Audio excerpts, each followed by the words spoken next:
Welcome to the Truth Over Comfort show. Today's guest is Stephen Zunes. He is here to talk about Joe Biden's role in the Iraq War, Joe Biden himself, his rewriting of the history of his role in the Iraq War, and a bit about his current presidency.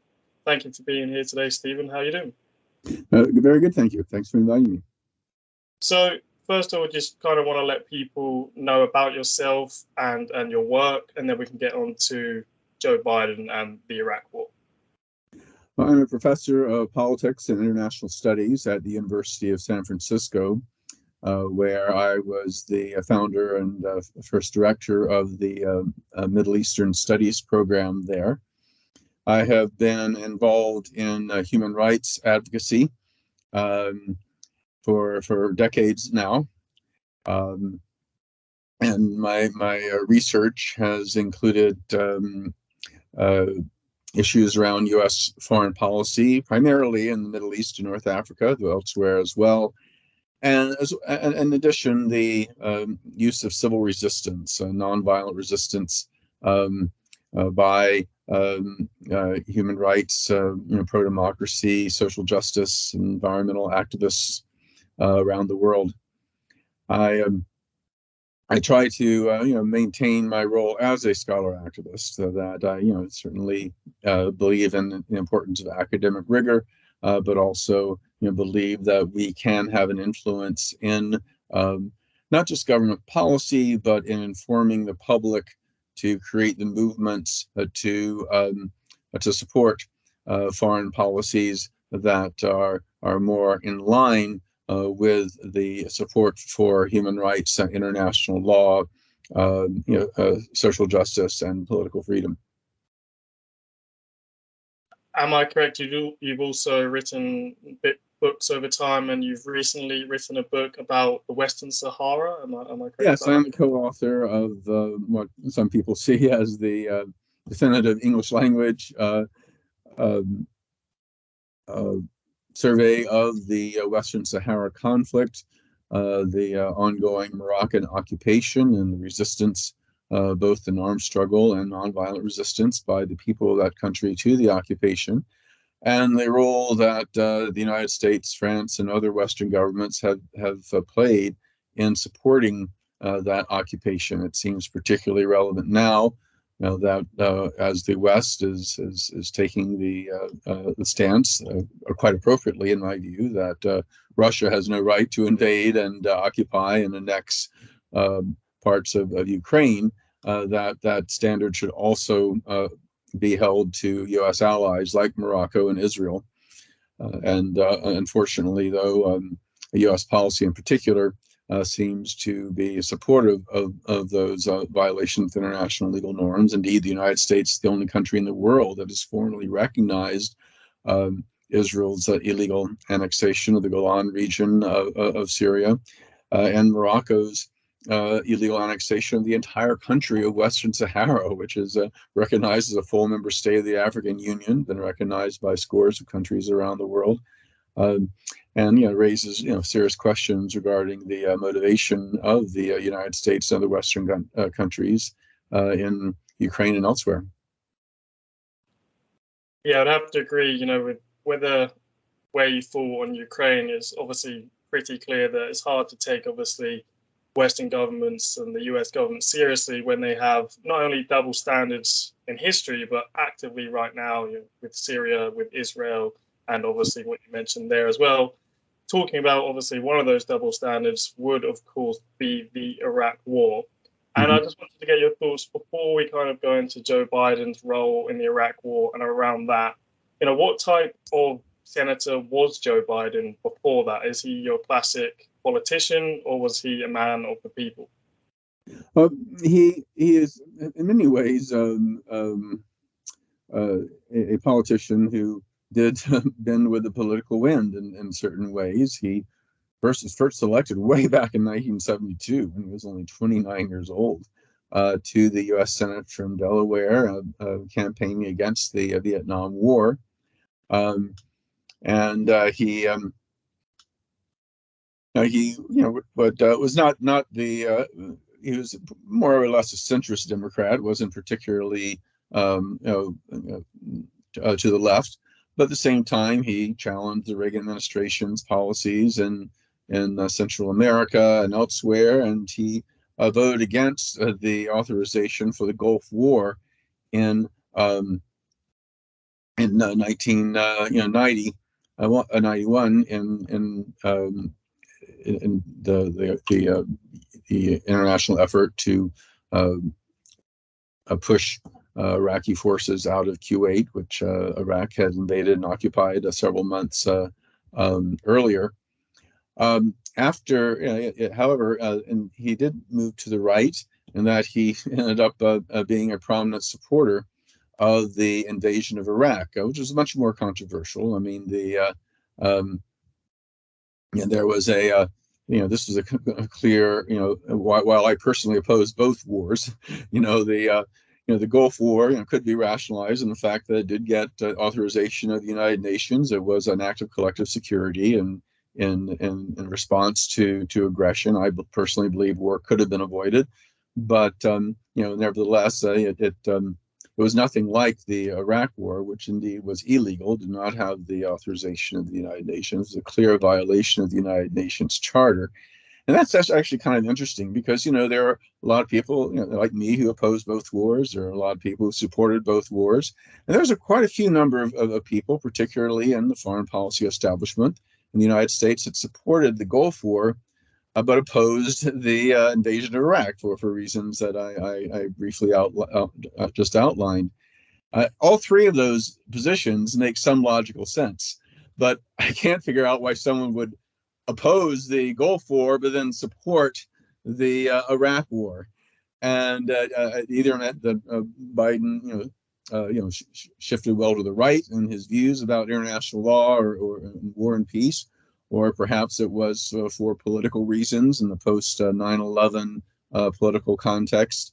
But it does, I think, it is indicative that he is, somewhat he is somewhat malleable, shall we say, in terms of his politics.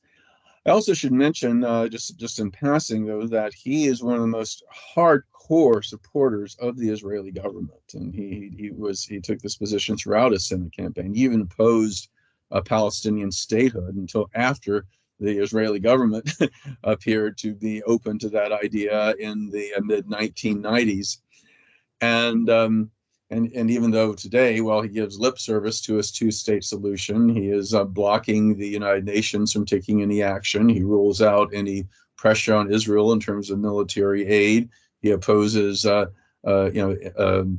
efforts by other countries to recognize Palestine. He opposes civil society efforts like the boycott, divestment, sanctions movement.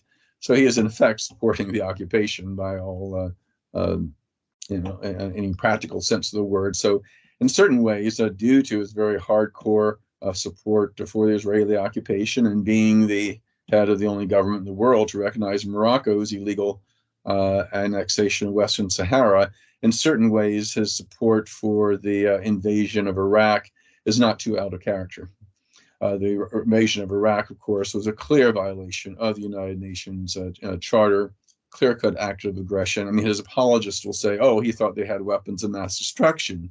Well, first of all, there was no evidence they had chemical or biological weapons or an ongoing nuclear program. The reports from the United Nations inspections regime, including the International Atomic Energy Agency, gave a very convincing case. They achieved at least qualitative disarmament. This was backed up by think tank reports, independent research institutes, as well as arms control journals and the like. But even if they did, if Iraq was one of the 24 or so countries that had these illegal weapons, I mean, that's not a justification for invasion. That would give countries the right to invade Israel, Syria, North Korea, India, Pakistan, all sorts of countries. In fact, it would give, the United States is still in violation of the Chemical Weapons Treaty and the International Treaty on Nuclear Weapons. It would give a country the right to invade us.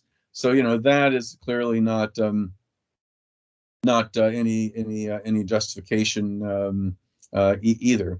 And so Yeah, the illegality of the Iraq War is without question, and indeed the overwhelming consensus of international legal scholars recognize that it was illegal. Indeed, 80% of international relations scholars opposed the war because they believed correctly it would hurt U.S. security instead of enhance it. 90% of U.S. Middle East scholars opposed it because they saw the instability and everything that would result. So in many ways, people like me, and I'm both an IR scholar and a Middle East scholar, look at supporters of the war like Joe Biden, the way that climate scientists will look at Donald Trump or other people who deny the threat from climate change. And obviously, of course, speaking of Donald Trump, he obviously gave the go-ahead to the Golan Heights to Israel, which Joe Biden hasn't seemed to change anything on that either. Yeah. Along with obviously other stuff Trump did. But just going back, because again, I've heard you and Scott Horton talk about how Joe Biden obviously opposed the Gulf War, and then he's there the Iraq War, and he's obviously a very influential character. So how did his kind of view on Iraq change throughout the 90s through the Clinton administration? Pre 9/11, what was Joe Biden's kind of view on Saddam Hussein and Iraq? Well, he largely supported the Clinton administration's policy, which was including these draconian sanctions, which had enormous humanitarian impact. Hundreds of thousands of preventable deaths, particularly of children. It went well beyond, prescribing, certain hardware and chemical and biological agents that could be used for weaponized purposes, but also made it very difficult for them to even import food and medical supplies. Now, the Oil for Food program, despite problems with corruption and the like, did provide some relief in the later years for that, but Iraq was very, very much contained, as U.S. Secretary of State Colin Powell acknowledged when he first came to office. But it's unclear, what really led to Biden's shift to the right here. And as I noted, the opinion of international scholars is very much opposed to it. It's also rather interesting that the Catholic Church and both Pope John Paul and the Vatican, but also the National Council of Catholic Bishops, came out very much against the war, saying it did not meet the just war criteria. Biden is Roman Catholic, but also every mainline, Protestant church. The Episcopalians, which are our branch of the Anglican Church, along with the Presbyterians, the Methodists, the Congregationalists, the Lutherans. I mean, just go down the list. They all came out saying this is not a just war. The only churches that actually endorsed the war were these right-wing fundamentalist churches. And Biden essentially says, okay, the fundamentalists are right, and my church and all the other denominations are wrong. And it's striking, because if Biden or any other Democrat had allied with the fundamentalists on something like LGBTQ rights or abortion or that kind of thing, there's no way he could get the Democratic nomination, but on issues of war and peace, people seem to be willing to give him a pass by essentially adopting this hardline Christian nationalist fundamentalist position. So we've obviously mentioned a few times that Joe Biden was, influential in the Iraq War. So why was he different to other people who just voted it? So what was Biden's role, on the committee and at the time of the Iraq War, and kind of explain maybe the Republican Democrat kind of dynamic on that? Okay, well, at the time of the Iraq War resolutions, the Republicans control the House of Representatives and the Democrats control the Senate. And to authorize use of force, you need a majority of both bodies. Biden was the chair of the Senate Foreign Relations Committee. So he had a major role in terms of the hearings, which were our like hearings on any kind of legislation are important in terms of getting the facts out and trying to convince the fellow senators and by extension the American public whether or not to support a certain policy or a certain piece of legislation. And what Biden did was that he basically, and he needs to listen to the Republicans. Republicans will suggest witnesses, Democrats will suggest witnesses, and a chair, trying to be fair, will include suggestions from both sides. But what Biden did was essentially he stacked the committee hearings to almost exclusively supporters of the invasion. Some of the more left-leaning senators, had suggested a number of scholars, prominent scholars who opposed the war, myself included,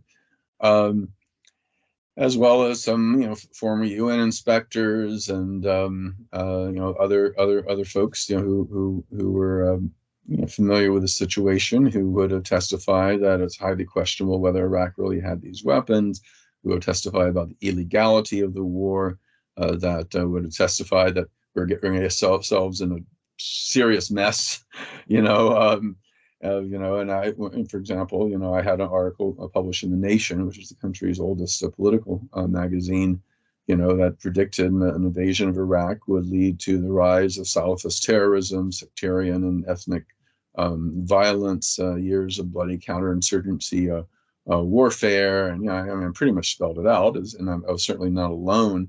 But he wouldn't let any of us testify. And instead, he brought in these sketchy Iraqi exiles who had been carefully coached by Ahmed Shalbi and Dick Cheney's office, who claim, I've seen all these weapons of mass destruction, with my own eyes. And here's the thing, that the so-called WMD evidence, there's no forensic evidence, there's no photographic evidence. All it was testimony by these exiles who, understandably, wanted to get rid of Saddam Hussein and figured the best way to do that was to convince Americans that Iraq had these weapons and they were a threat. And but they were lying, and they weren't under oath, as testimony often is in Congress. But Biden allowed these people to testify, along with various right-wing members of the foreign policy establishment that supported the war, and avoided bringing in any scholars or others who really knew what they were talking about. And so and he only allowed for a day and a half of hearings. And here's the most important foreign policy decision of a generation, if not more, and only allowed a day and a half worth of hearings. I mean, that's the whole thing was stacked from the very, very beginning, and it appears to have been quite deliberate. Could he have taken a stand? Were there other voices in the Democratic Party, or would he have been isolated, or did he generally have a good chance to align with other people in the Democratic Party, or at least use his role and kind of years and experience to influence others? Well, the majority of Democrats in the U.S. Congress voted against the war authorization. I mean, there's this myth that's come since then, everybody supported the war. No, the majority of elected Democrats opposed it. There were enough defections that, despite the Democrats controlling the Senate, the authorization was able to go through.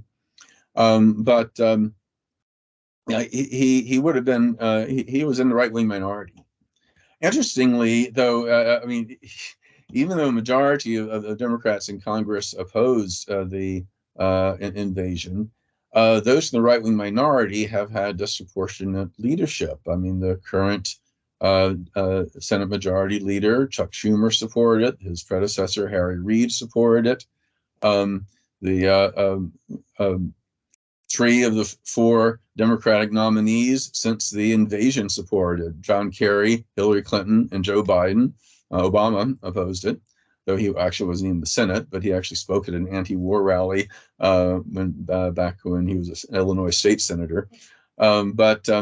It seemed, and of course, but then he named Biden his vice president.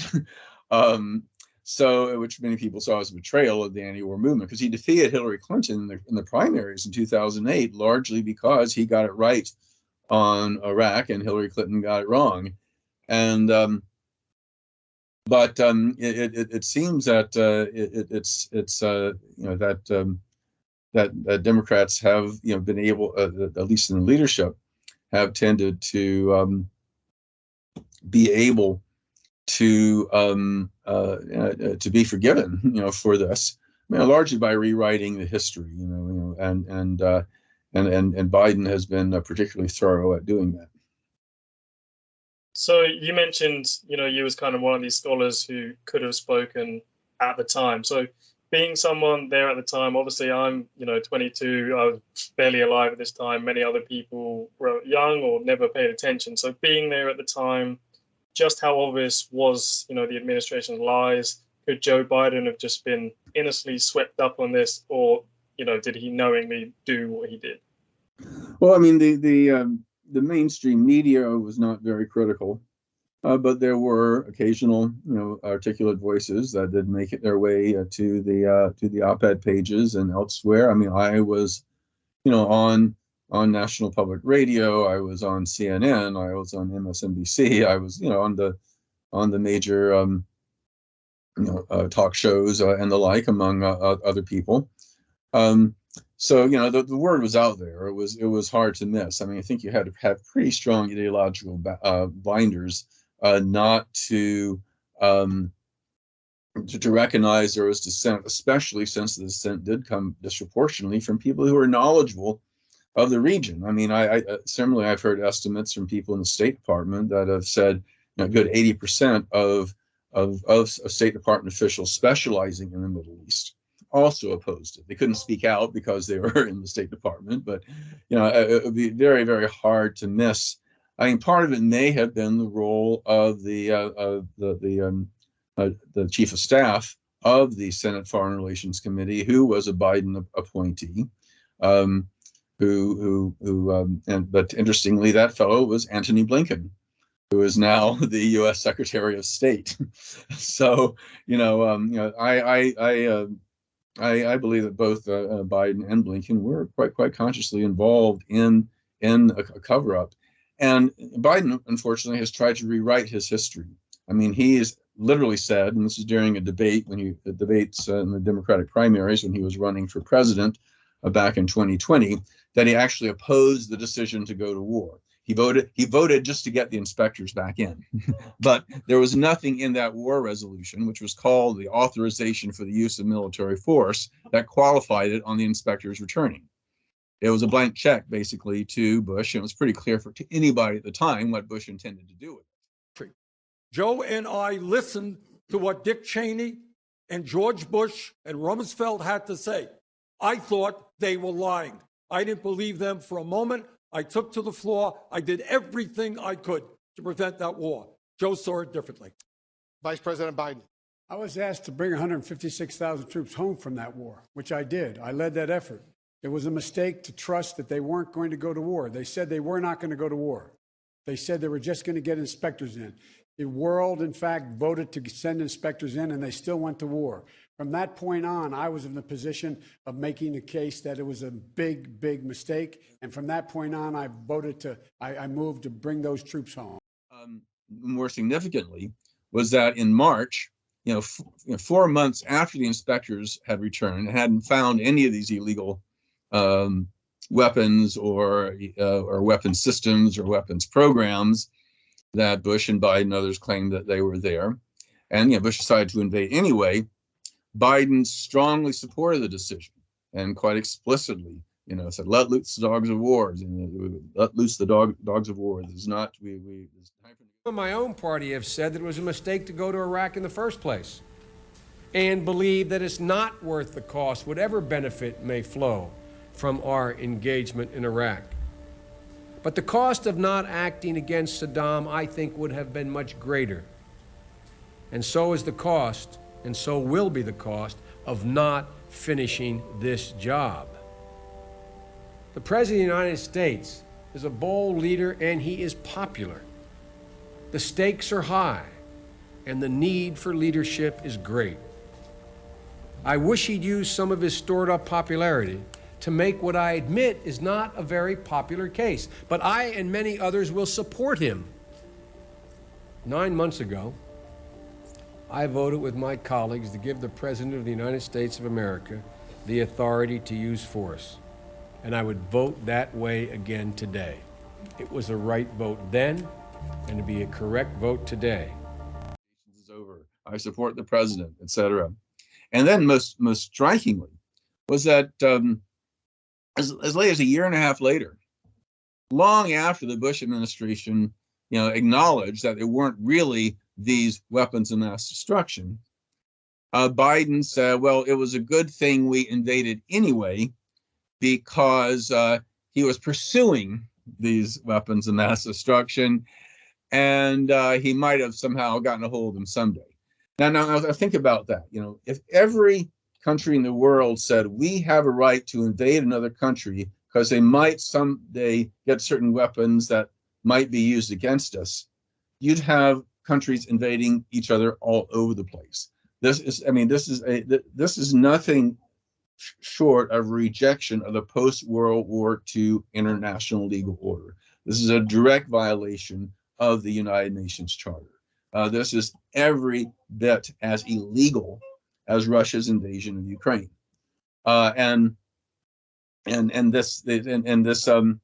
it's amazing the way that Biden and his supporters have been willing to whitewash this, or put all the blame on Bush, or whatever, and that's what's really concerning about me. I mean, Biden eventually came out against the war and said it was a mistake for him to have supported it. But from all indications, he acknowledged it was a mistake because it ended up being such a disaster. I mean, if it had been successful, he'd still be defending it.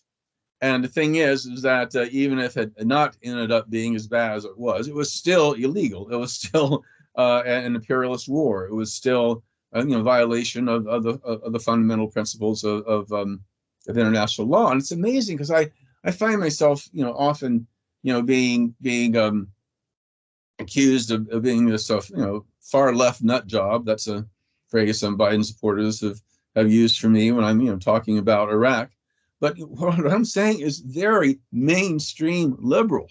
I mean, again, we're talking about the post-World War II international legal order. There's a broad consensus. I mean, prior to 2000, there was only one major party U.S. presidential candidate that explicitly endorsed this idea of preventive war, this idea that we have a right to invade another country or go to war because they might hypothetically be a threat down the road. And that was Barry Goldwater in 1964. And Barry Goldwater, quite correctly, was seen as a right-wing extremist. He lost by one of the biggest landslides in U.S. history. He was nicknamed Bang Bang Barry, because of his hardline foreign policy.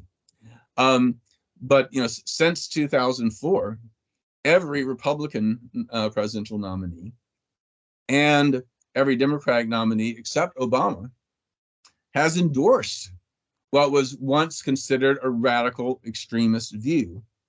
And while opposing Goldwater was a very mainstream thing, back in the 1960s, opposing Biden for doing the same thing, gets us labeled a left-wing as left-wing nut jobs or whatever.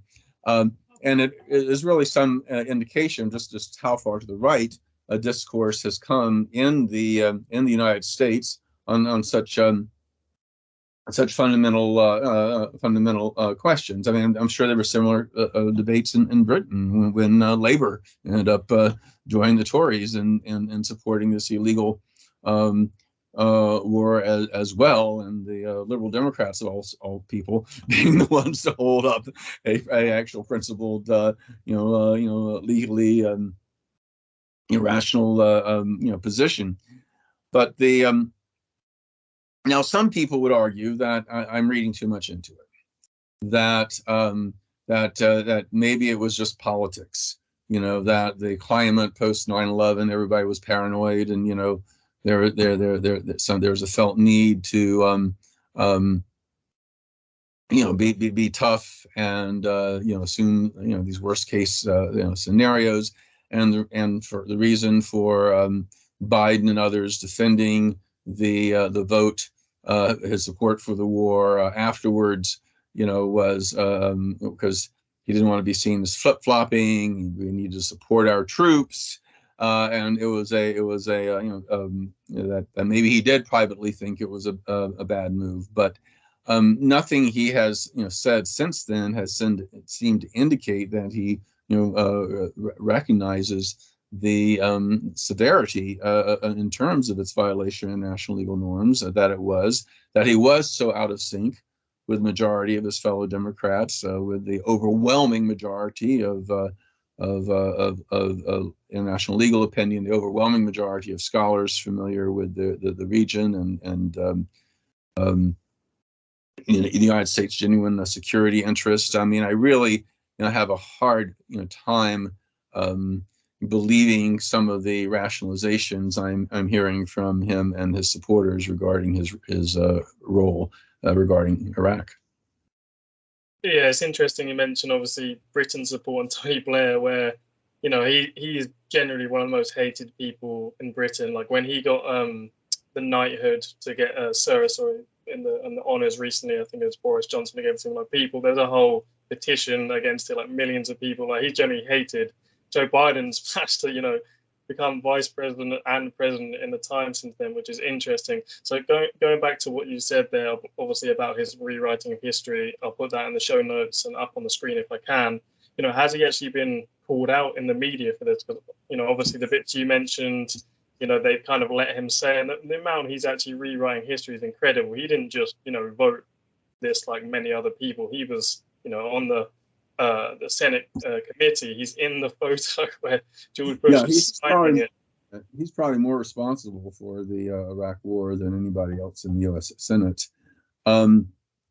And yeah, I mean, when he said those things during the debate, after you have these debates, some of the more respectable newspapers and online news sites have fact checks about what people said, and a number of them pointed out at least some of what I mentioned regarding the inaccuracy of his claims of actually opposing the war, but it didn't really have much staying power. You still hear the rationalization. Now, part of the thing right now is that, and part of the reluctance, and this is not just with Biden's role in Iraq, but a lot of his policies, particularly foreign policies, with some domestic policies, where he has taken positions that are upsetting to liberals and leftists. Because the Republican Party has genuinely been taken over by far right elements, even quasi-fascist elements that are threatening American democracy. There is a tendency that we can't criticize Biden about anything, especially something that happened 20-something years ago, because the more you do that, the more you will disaffect voters on the left, particularly younger voters, who will end up voting for the Greens or the Libertarians or some of the smaller parties, taking votes away from the Democrat, which given our electoral college system could throw the election to the Republicans. Or they might, even if they vote for Biden, they'd be less likely to campaign for him or give financial contributions to his campaign. So there is this kind of defensiveness that you're seeing a lot. That people that they say, hey, we have a very real present time, a clear and present danger regarding American democracy right now. And please don't add to any cynicism about the Democrats, given what's at stake. And people use analogies to how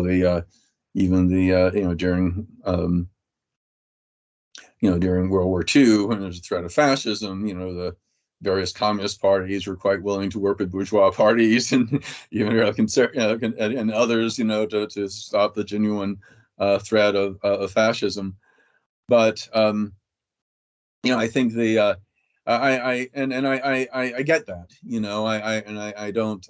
I don't support some of the very simplistic kind of rhetoric or that you see in some far left elements attacking Biden or whatever. But I do think it's and I think it's important to recognize there is a role for strategic voting in a political system such as ours and the like. But at the same time, I really don't like this idea of just giving him a pass and allowing him to rewrite history the way he's been doing. Yeah, just to go back again to the time around the Iraq War, can you just again let people know who don't remember it or people who are younger, just how much opposition there was around the world? Like there was anti-war movements around the whole world in countries. Yeah, the largest mass demonstrations on a single issue that we've had in world history. Tens of millions of people were protesting all around the world. I mean, I spoke at one rally in San Francisco, and that. We're not the largest metropolitan area in the United States, but there are 500,000 people there. I mean, that's huge for the United States. We're not like France, where you can get hundreds of thousands of people, out in the streets like a drop of a hat. I mean, it's not easy to get that many people out for protests in the United States. But it was. I mean, the opposition was overwhelming.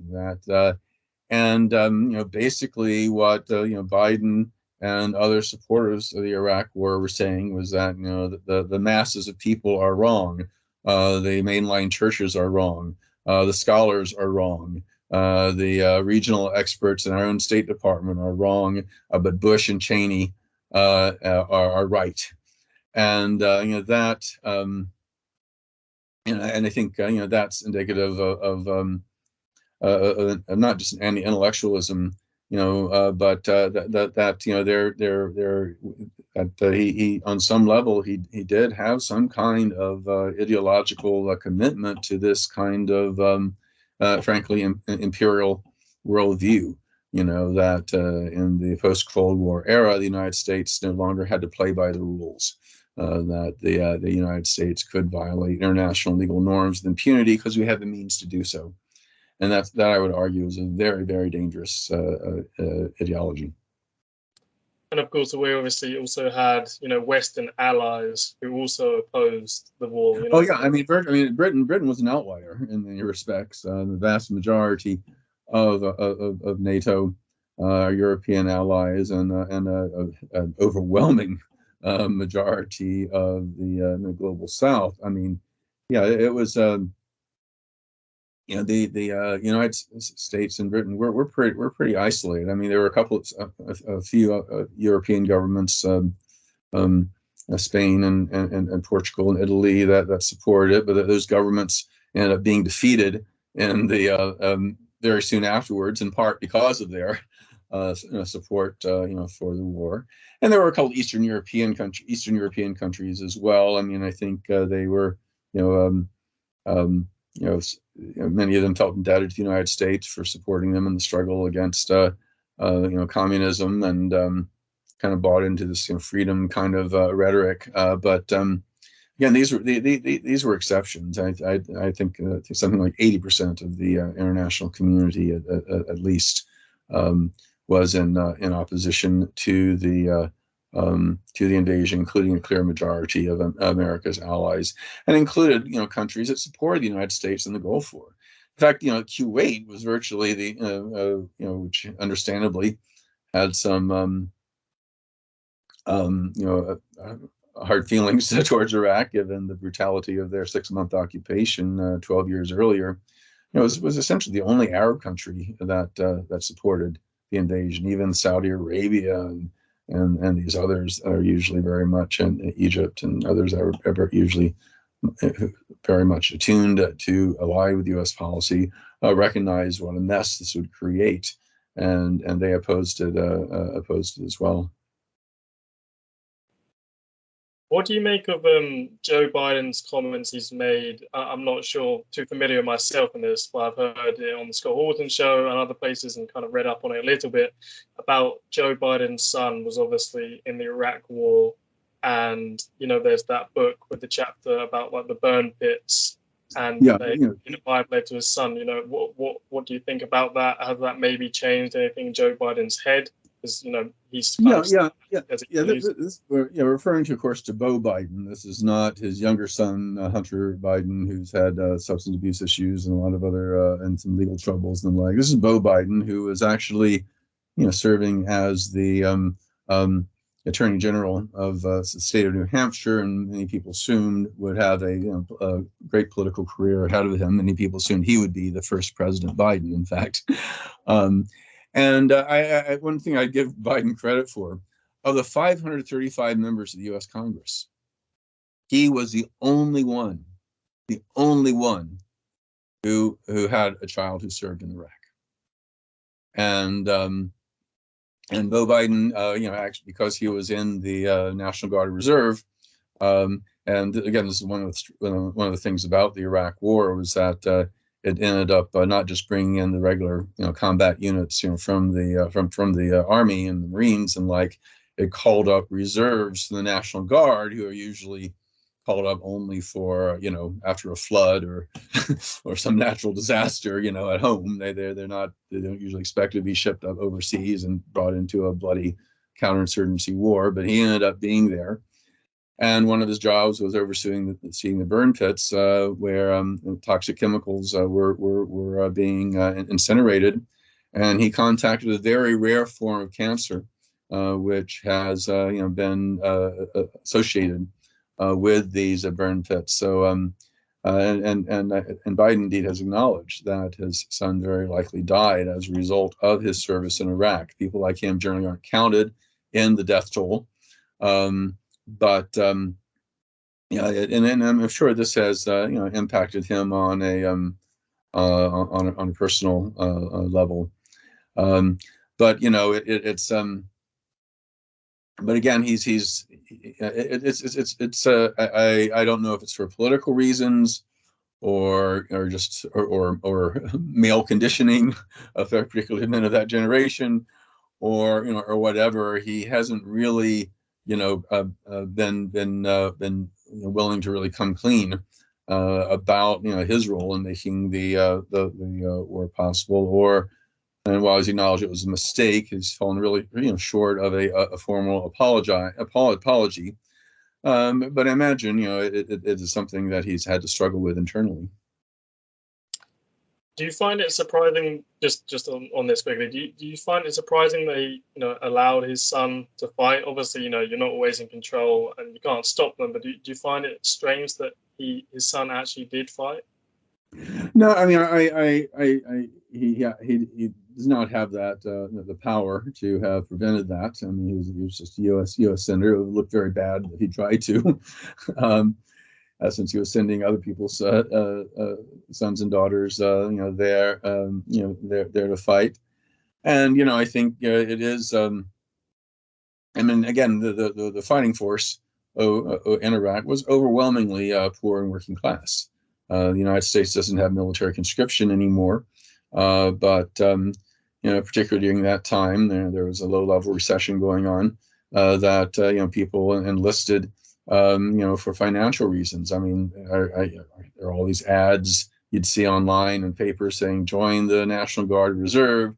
It's only one weekend a month commitment. We'll help pay this money, and we'll contribute money to pay for college tuition. And as you know, university tuition is very expensive in the United States, and so it was appealing to a lot of folks. But other people like Beau Biden, and actually his brother Hunter. In fact, indeed, a lot of Hunter's problems can be traced to his service as well. I think felt as a moral duty. That it shouldn't just be the poor and working class to do it, and maybe they thought it would help his father's political career and his own political career. It's not clear, but yeah, it is it is notable, though, that again, out of 535 members, Biden was the only one whose children served in Iraq. Yeah, no, I found that interesting when I found out for sure that his son did fight. But again, you're right. You can't stop them. He might have wanted to fight, and it definitely would have looked bad if that got out to the public that he didn't want his own son to fight in a war that he was so influential in. So just moving past, I guess, the Iraq War before we get to his presidency, what's your assessment of Joe Biden's kind of role in foreign policy decisions since the Iraq War, in obviously the Obama years as vice president? Well, interesting. In the Obama had a varied collection of people advising him on foreign policy in the State Department, the National Security Council, and elsewhere. And there are quite a few divisions. They're all part of foreign policy establishment to one level or another, but they were the kind of younger, more innovative people who supported his campaign from the beginning, who tended to oppose the Iraq War, who were who tended to take human rights, international law more seriously, and who were really believed in soft power primarily, not unwilling to use military force, but generally tended to have a strong preference for diplomacy. But he also had some holdovers from the Clinton administration, more hawkish people, including, of course, Hillary Clinton, as Secretary of State, and Robert Gates, as Secretary of Defense, who were much more inclined to downplay human rights and international law, who tended to be much more of the so-called realpolitik, who were more willing to support military solutions to complex political problems. Biden, as vice president, actually was somewhere in the middle.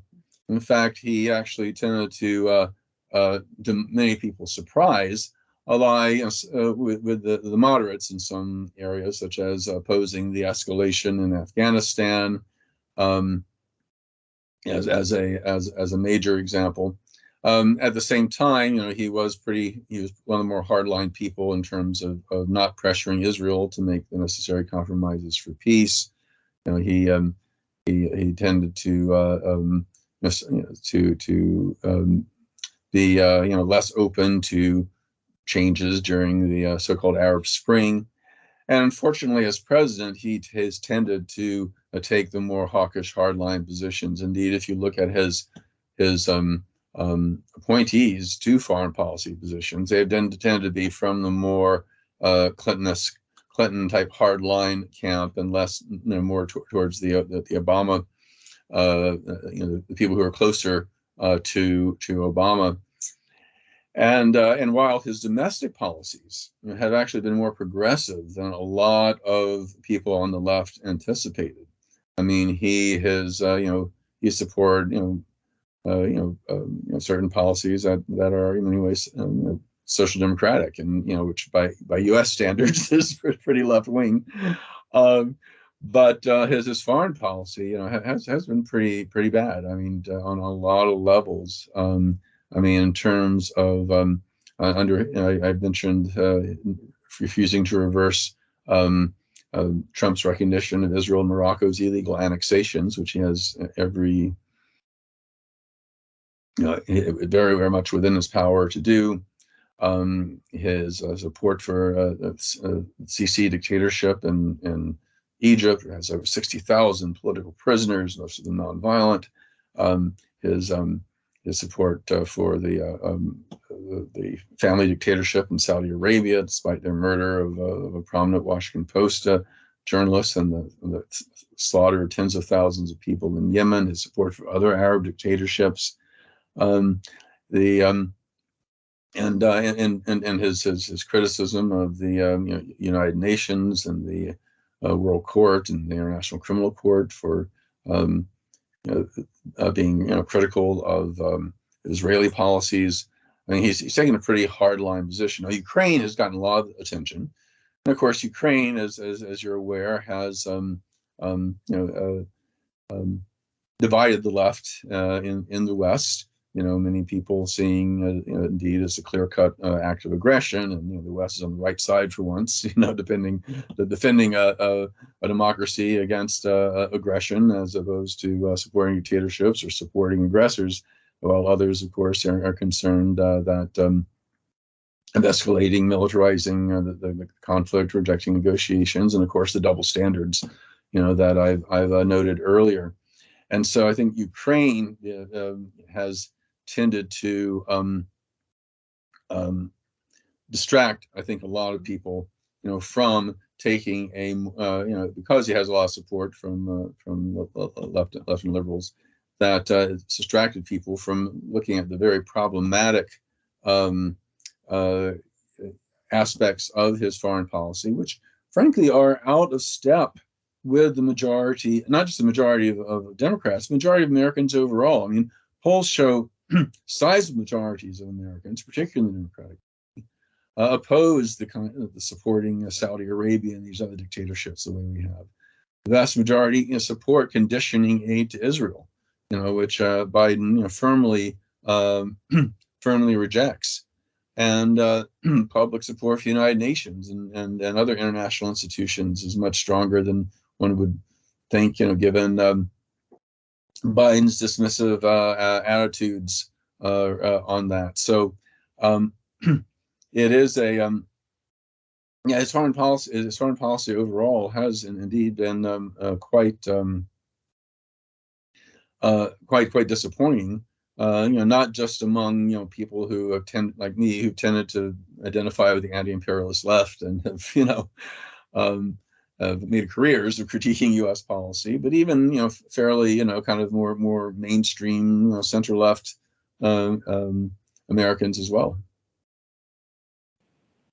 Obviously, the Ukraine issue, can be seen from many points of views, and I know obviously you oppose the Russian invasion, but do you see the amount of weaponry sending? Obviously, the cluster bombs is in the news at the moment. Do you see the steps we're taking as too far, even as someone who obviously clearly opposes, the Russian invasion of Ukraine? No, yeah, and certainly the transfer of cluster bombs is downright illegal. I mean, there is an international treaty prohibiting it, and this is so that seems totally unreasonable. And the rationalizations that Biden gives for supporting Ukraine are highly suspect. I mean, obviously, it's not. Yes, Russia's invasion is is an act of aggression and clear violation of the UN Charter, but that's not why Biden opposed it, because he supported the invasion of Iraq, which was also an act of aggression and violation of the UN Charter. It's not because he actually opposes Russia's illegal annexation of territory seized by military force, because he is head of the only government in the world that's recognized Israel and Morocco's illegal annexations. It's not because it's about defending democracy against dictatorship. Under his administration, nearly 60% of the world's dictatorships get arms from the United States. We're the biggest backer of dictatorships in the world. Is not because Russia is committing war crimes in terms of bombing civilian areas, because Biden has defended Israel and Saudi Arabia when they have bombed civilian areas. Now, I'm not saying that a country sometimes can't do the right thing for the wrong reasons, nor am I saying that a country has to be morally pure before it can act and do anything. But my main point is that this hypocrisy and double standards is the single number one reason, that a lot of countries in the global South and others that would be taking a stronger, more principled stand, in opposition of the Russian invasion, have refused to do so. I mean, I've been to Africa twice since the Russian invasion, and talking to everybody from cab drivers to foreign ministry officials. They always bring up Western Sahara, or Israel Palestine, or it's the first thing that comes up, and we can send all the arms we want, And again, there's reasonable debate about, is it not unnecessarily prolonging a conflict that's getting people slaughtered, or again, is this one of the rare cases where, it's justifiable given the country's defending itself from an invader. But, but it's not that it's not just military hardware it's needed to defend Ukraine.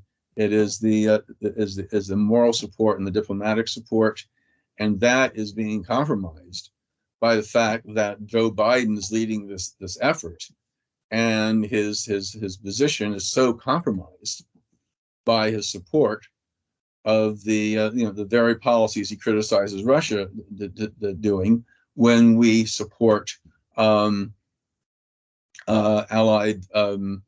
countries doing the same thing, or ourselves doing the same thing. Yeah, the double standards for sure. Not everyone. There's been obviously lots of clips going around, lots of African officials saying, how can we listen to you on Russia and Ukraine when you're not only just doing things you did before, you're still actively doing now. As I said, Africa in particular, because let's remember that Western Sahara, formerly known as the Sahrawi Arab Democratic Republic, is a full member state of the African Union. I mean, what Biden's position is that Morocco has that an ally of the United States has the right to invade and annex. That one African state has the right to invade and annex another, and regardless of what the broad consensus of African countries believe, or the United Nations, or the International Court of Justice, or everybody else who's weighed in on this kind of issue. I mean, he's hoping that Western Sahara is obscure enough that most people in the West will ignore it, and unfortunately, he's at least partly right about that. But it's not an unknown issue, elsewhere, where it's seen as a legitimate anti-colonial struggle. It's Africa's last colony, and this is like South Africa's occupation in Namibia, back during the apartheid era, and so this is something that is really harming the what I believe is a strong moral and legal position in support of Ukraine. And I think, frankly, that this is something that we really need to those of us who are critical voices in the West really need to emphasize, not rationalize for what Russia is doing, but to challenge the motivations of the United States and other Western nations by pointing out these double standards and contradictions. And this is not whataboutism, because one can still say one can argue that, well, perhaps disagreeing on specific policies like cluster bombs or things like that, that in general the West is right to support Ukraine against Russia, but use this as an opportunity, as an opening to advocate for self-determination against foreign aggression, not just when the people are white Christians, like Ukrainians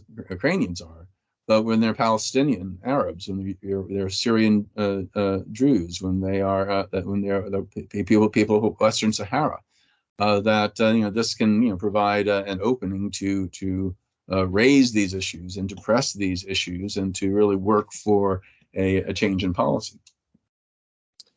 I assume I will start wrapping this up because I know it's been around an hour.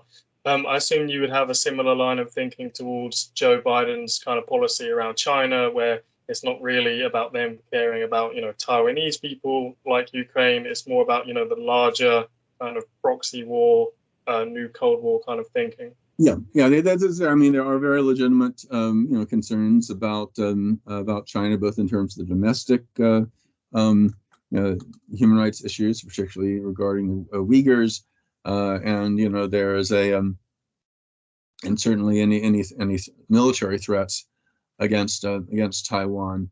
But the fact is that China, for better or worse, is a major power, and that we need to think about what the most effective means of addressing these concerns, and not use it as an excuse, for those who for ideological or economic or other reasons, want to provoke a militaristic, foreign policy, and that's what's really important today. I mean, especially given that the biggest threat in the world, let's be honest, is climate change, and and war and military spending, and having these large standing armies and navies and air forces and things like that are the single biggest carbon emitters in the world. And so, not only is this insistence on military solutions to complex political problems, raise the obvious moral questions and economic questions, of course, because that's the money that could go to help the poor and disadvantaged and the like. But it's really critical in challenging and addressing the most existential threat we're dealing with right now, and that is indeed the threat from climate change. So so I think again the key is not to rationalize or downplay Russian or Chinese or other actions that are indeed problematic, but question this obsession with the overemphasis on the military, and the fact that the motivation is often not the high moral principles we espouse, but geopolitics, and until until we address these from other than narrow geopolitical framework and other from a militaristic paradigm, it's going to just make things worse instead of better. Yeah, again, whatever you may think about climate change, there's no disagreement on the, bombing countries, bombing the soil, the air. There's no disagreement that, that's not a good thing for sure. And, the high, obviously, the amount of military bases the US obviously has around the world, the burn pits, not just the damage to the people, but the environmental disaster. Wherever you fall on climate change, there's no disagreement. That's obviously just not good for the people and obviously the earth.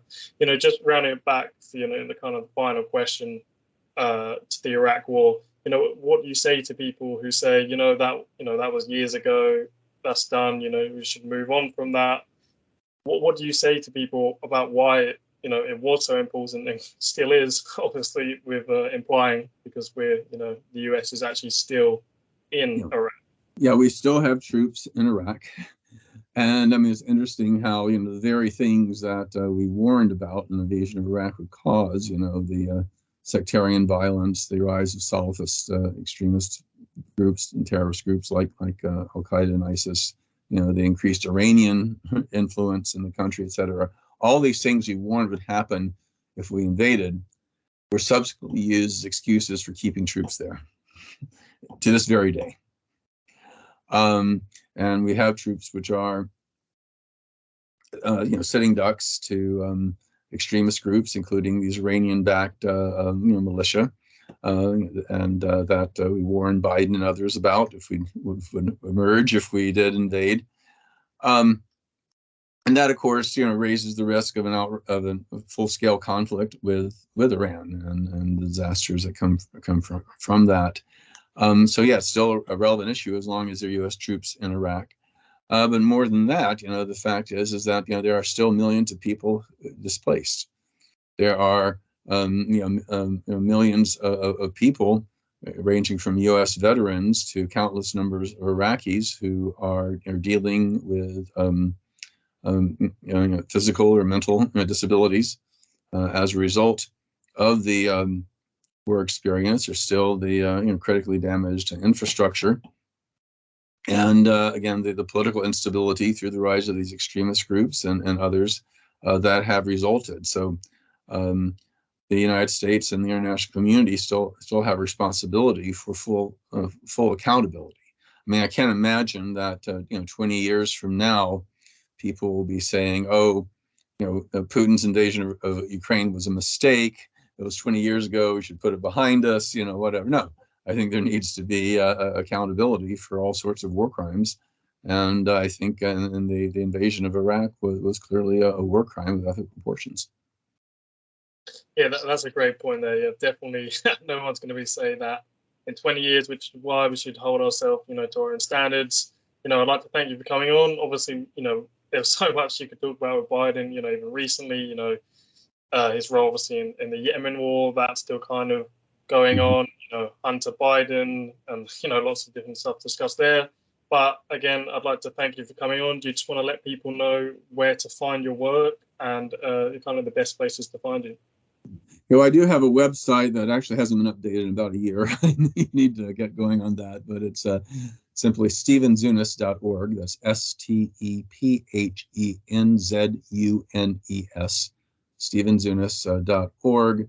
You can also just Google my name. All sorts of articles and things should pop up with that. And and on my website, there's also my email address in case anybody wants to contact me personally and be on my email list or anything like that. Well, I'll make sure I put that all in the show notes and up on the screen. But again, I'd like to thank you for coming on. I'd recommend people check out some of your other interviews. I've listened to most of yours with Scott Alton about this subject and more, and they're all excellent. So again, I'd like to thank you for coming on. My pleasure.